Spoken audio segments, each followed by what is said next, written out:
Hello and welcome back to another episode. Now today I just want to quickly tell you that I have really enjoyed reading Victorian Undead Sherlock Holmes vs Zombies. This book by Ian Edgington and David Fabry came out in around 2010, but I only discovered it a few weeks ago when I saw it in the graphic novel section of our local library. I had actually seen it there previously and sort of passed it over for a collection of Thor stories, but the last time I was in there I picked up a couple of other books. I went over to the graphic novel section. I thought, oh, go on, I'll dive in. I sort of read the review on the front, this quote from a chap at IGN saying, I never knew how much I wanted to see Sherlock Holmes cleave zombie skulls in twain. And I thought, well, that can't not be fun, surely. And I'm happy to say it was a lot of fun. I very much enjoyed reading this story. It moves at a really rather good pace, and I would say it's a good adventure. It's not a mystery by any means. There are sort of mysterious elements to it, but this mystery isn't really something which is solved per se by Sherlock. Rather we sort of see it unfold before our eyes as the story continues, and it does continue. Whenever things start to slow down, something exciting happens. Whether it's a zombie attack or discovering underground London, this kind of thing. It's an exciting story, crisply drawn, with actually a good attention to detail, in so much as there are not too many stereotypes. The period is represented fairly well, with the exception of, I would say, the prologue. There's some rather unfortunate London stereotypes there, for example the buxom barmaid, this kind of thing. But apart from that, I think the artwork in this book is absolutely superb. I particularly enjoyed there's a scene in black and white. I won't spoil it for you, but for the most part the book is in colour, but this particular sequence is in black and white, and it shows the aftermath of a pivotal moment in Sherlock Holmes's life, and indeed the life of his arch nemesis, as it were.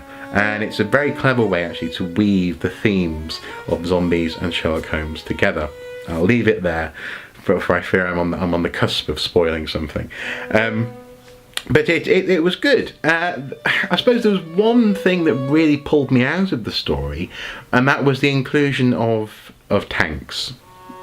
It's not really a spoiler necessarily, because you don't know when they're coming, you don't know in what capacity, but there were tanks. There were First World War tanks, or as they were originally called, land ships in this. And knowing the actual history of tanks, I thought it was a bit unfortunate to include them as so directly lifted from the First World War in this story. They could have had something else which was like a tank but not a tank in here.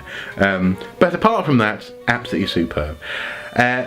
It's not a very long series of comics, so you will finish it fairly quickly, and actually I do believe that there is a follow-on involving, if not Dracula, certainly vampires, or vampirism, which is surely going to be fun as well. So that's basically it. I just wanted just to quickly give you my, I suppose, recommendation. This isn't going to change your life. It's not a Frank Miller epic or a groundbreaking, it's like a Mouse or something like that. But what it is a very fun, engaging and entertaining romp through Victorian London. I also really liked actually the way that they portrayed, for example, Mycroft Holmes in this. I think he was portrayed in a way which was very finely balanced. He was both very clever. He was extremely, in some ways, cleverer than Sherlock, as is so often shown, for example, in the books and in TV and in film. But also he wasn't shown to be effete, that is to say, overly refined. He was actually getting involved in work. He wasn't just being either a slob or a lazy so-and-so. So that was quite refreshing to see. Yeah, there you go. That's basically it. And also, as I say, I really like the fact that they didn't, for example, go down the stereotypical route of having Sherlock in a deer stalker, for example. Despite the cover of the comic, Sherlock, for the most part, wears a bowler hat in this. So there you go. I don't want to spoil it. I don't want to ruin the story for you.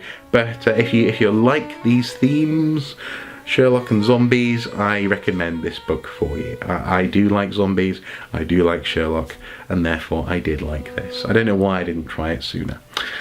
Anyway guys, hopefully this has been a useful recommendation. And as ever, whatever you get up to, until next time, do take care. Bye bye.